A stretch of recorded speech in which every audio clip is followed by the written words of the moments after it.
Before I go over this, last minute, rail game 5 recap video of the first round of the Spurs matchup against the Portland Trail Blazers, I just want to say to just Spurs fans in general, like not anyone in particular, but the ones that were toxic and were being a dick to the Trailblazer franchise, for us winning, did I used to do that too when I was younger, growing up a Spurs fan? Oh yeah, I mean every now and then I'll still do it, but nowadays that I'm older, only if I have to, because it's called growing. So therefore, we do not claim the ones that when I'm all for trash talking when you win. I mean that's part of being a sports fan in a situation like this. But some of them went over the line, with all these maybe like out of bounds statements that they basically said to the Blazer fans, considering, and took rubbing it in their faces, even with the non out of bounds, remarks, basically, really pissed off a lot of Blazer fans, that basically are like, we're happy to see their team do better than expected. So I do not claim you guys. I mean, there are a lot of our fan base is amazing, but for the ones that were basically, way out of pocket, I do not claim you. So therefore, Boyce Jr., I'm sorry if I'm not saying your first name correctly, so you got to correct me in the comments. Braden Wilson, as well as, Blazer celebrity superfan Bitsy Tulak and her honey, David Gentuli. It was a pleasure playing against you guys, this whole series, even if we did, bitch slap you. You guys are going to be, a force to be reckoned with next year with Damian Lillard coming back, especially if our former player, Thiago Splitter, decides, to, basically, if they decide to bring him back as the full-time coach next season. And I hope that my former players, B. West and City Sissoko get to come back for another run to be mentored by, probably one of the greatest Portland Trail Blazers of all time, Damian Lillard. But anyway, let's go over the game, shall we? By this point, we're already poured it on like Kerry Wampler. We're already going at the throat, considering, I just knew from the start that we were going to, come out and finish the job right away. And even when Portland had a bunch of runs in them, basically to try to come back and, make it a hell of a ball game, I knew there was no way in hell they were going to accomplish some kind of comeback. I mean, the momentum was on our side. It was just our night. So therefore, and I want to thank, Braden and Junior. They're basically, giving me credit where credit is due, not just for my team's, victory over their team, but the fact that they were basically thanking me for not being a dick about winning, considering, Braden messaged me that exact remark on Instagram. And Junior, Boyce, I mean, correct my pronunciation of your name in the comments, because I can't say it for ass. Basically, his Instagram story, basically for the last game they played in this series in Portland. I think it was game 4 during the Aaron's 312. Look at Aaron's 499. Brian Wright, the GM of the team, who I owe a massive apology, was enjoying it.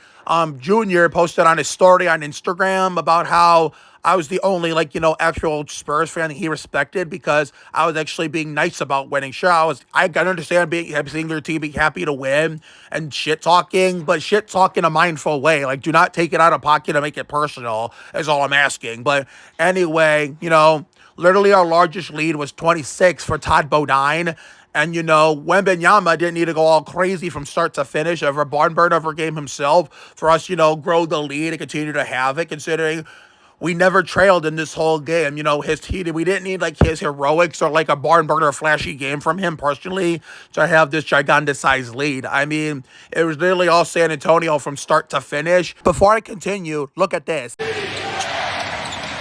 all met in midair and rejected by Vassell. Look at young Devo, not afraid to go up and block someone bigger than him, let alone a big man a power forward and center that is clinging sides. That's what I like to see. Good shit. Later that same evening. That's how you get down in the SBC Center. I mean, I know Portland had some runs, to try to make it a comeback, which is usually when the team that eventually gets eliminated in the end is on the receiving end, where you have a blowout like this, an elimination game. But when it's your night and you have a commanding series lead and only have to win one more game to wrap it up, and we've seen it multiple times in the playoffs over the years, if it's your series and you're literally dominating an elimination game and all the momentum on their side, it's your series no matter what the other team on the receiving end of a blowout like this tries to do, even if they do try to give, their fans some false hope. I mean, some false hope, I should say. It looks like it is hope, like actually truthful hope in the beginning, but then the winning team that's blowing you out if you're the opposing team on the receiving end, ends up responding and never looks back, considering that's what we did. Love to see that young diva prove that, undersized, players are basically don't back down from, power forwards and centers that are bigger than them. So therefore, that is some good shit. It proves that not just in American sports or just life in general too, size doesn't matter. Well, depends on the situation. Sometimes it does, but in general, size doesn't matter. Sometimes and like in some situations,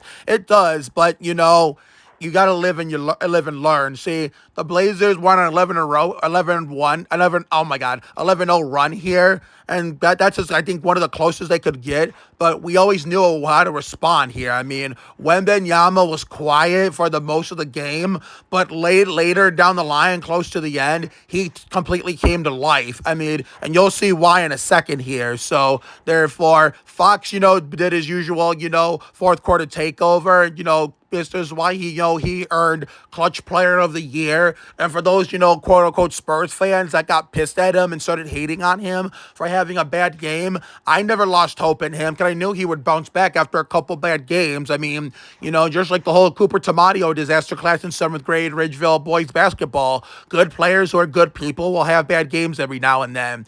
And I got to finish my statement on Brian Wright. I owe him a massive apology. But before I say why, take a look at this. Yama's also got 13 rebounds and 4 blocks to go with those 17 points. Oh my goodness! Spiked into the 15th row. Even his dad says, wow. Yeah! Damn! Between Fox's fourth quarter takeover and iconic swipe of fashion, Wembanyama came to life towards the end of the game to put in the dagger, and this was basically the nail in the coffin on the defensive end. I mean, and that was all she wrote from the SBC Center. The Spurs are moving on to the second round for the first time since the first year that Duncan was off the team due to his retirement in the twilight of the Live and La Vida Lab Rats era of the happiest place in Northeast Ohio during the OG Sandy Ridge era. That particular 3-year portion, time period of OG Sandy Ridge, which lasted from the very day we first moved here, February 7, 2015 to 2018-19. Here's the bang of the drum.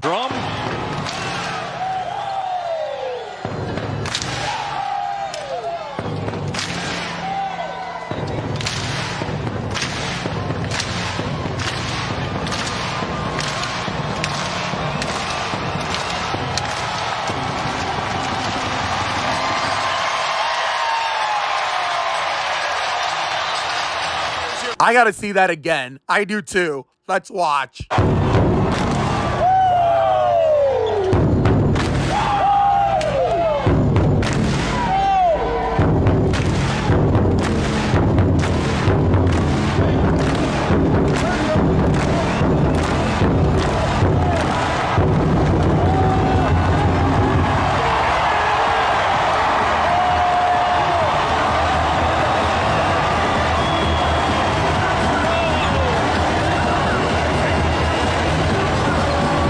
It was only fitting that, Keldon banged the drum because he's the longest tenured Spurs since he was drafted, the COVID pandemic year, pre-March 2020, considering he went, basically the whole 6 years of the rebuild without touching the playoffs. In his 7th year in the league, he finally touched it. So, memorable dream day come Monday for Preston Plays Ricky Craven. No, not Ricky Craven. In this case, Sean Elliott, 32nd birthday, as well as Evia Colette Butler's, Tim Duncan, 21st birthday. We play the Minnesota Timberwolves at 9:30 p.m. at the SBC Center for Game 1, Round 2 of the 2026 NBA playoffs in terms of San Antonio Spurs playoff basketball. We get to play some San Antonio basketball in the month of May for the first time since that said time period when I was still living La Vida Lab Rats with Kelly Berglund, been in the twilight of that when I was starting, put it on the back burner to get ready for, what was to come in my TV life starting in the following season, 2017-18 and beyond. So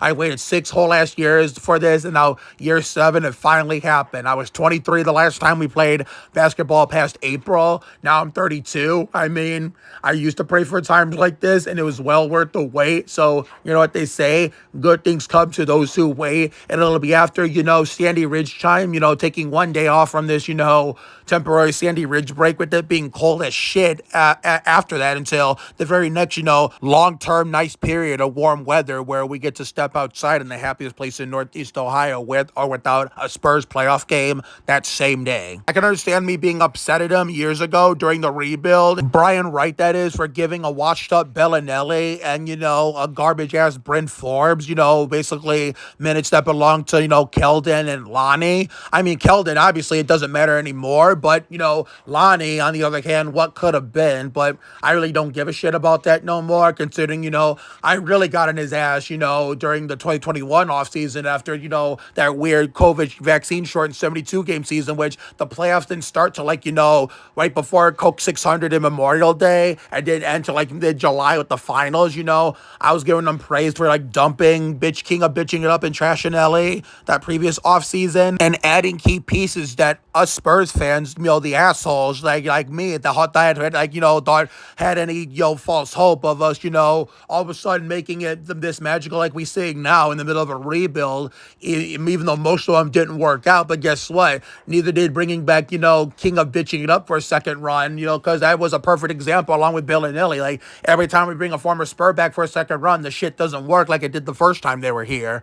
I mean, obviously, I got my wish and we dumped his ass, midway through that, post-COVID season, the first, back to normal season in the NBA and first kind of normal year in 2022 since 2019, and then after, part 3 of the Kelly Berglund birthday miracle here in Ohio against the 2016 Mickey Mouse champions, we blew up the whole roster and got rid of another useless shitbag that really wasn't a San Antonio Spur, in my eyes, Drew Shitbanks, because basically he was getting minutes over big men that were better than him at that time. Jock Landale, he's now balling in Atlanta, even though Atlanta just got, ass packed out of the playoffs, by, the New York Knicks in like a humiliating way, considering Jock was balling out for them, and Zach Collins went to the Bulls, which is how we got Swipe on the team, which is how Trey Jones ended up there. Obviously, he's out for the season, Zach Attack is, but I digress. So I guess, Brian Wright knew something back then that we didn't, even if it meant, bringing back the King of bitching it up briefly, considering in the end, King of bitching it up was the real loser, considering the NBA should revoke his ring, considering he ended up going to hooping in prison for beating up his baby mama. So therefore, couldn't have happened to a better person. I guess it was the full circle moment for us Spurs fans who despised him for sucking ass in a Spurs uniform, but being Prime Jordan every other team he went to in Milwaukee and Minnesota. So I'm sorry I ever doubted you, Brian Wright. You were the criminal mastermind in this, and knew a process that eventually get us here slowly but surely. So you were very wise, like Dale Earnhardt Jr. You can't spell Budweiser without being wise. I will never shit talk you in any form or fashion, even if it sounds legit and justifiable, ever again. I will see you guys on Memorable Dream Day this coming Monday after Sandy Ridge time. 16 years to the day I had 7 dreams in one morning for that historic event in my history. To all the Star Wars fans, I'm starting to get over the complaining about, it being Star Wars Day for you guys, I'm starting to get older and begging you to show more growth and maturity to the point where I don't give a shit no more. If you guys want to celebrate it, even if it's not a government issue national holiday, then have at it then. So therefore, have a good night tonight and a better day tomorrow. Take care, everyone. Good night. Before game 1 of the second round against the Timberwolves on said day, I will see you guys tomorrow for the Samsung Radio Shack 500 at Texas Motor Speedway. God help us all. See you later, everyone. And as always, go Spurs go. And before game 1 on Monday, we get to go to Walmart to stack them up like Kenny Wallace on our Coca-Cola, so we won't be running out of Coca-Cola anytime soon.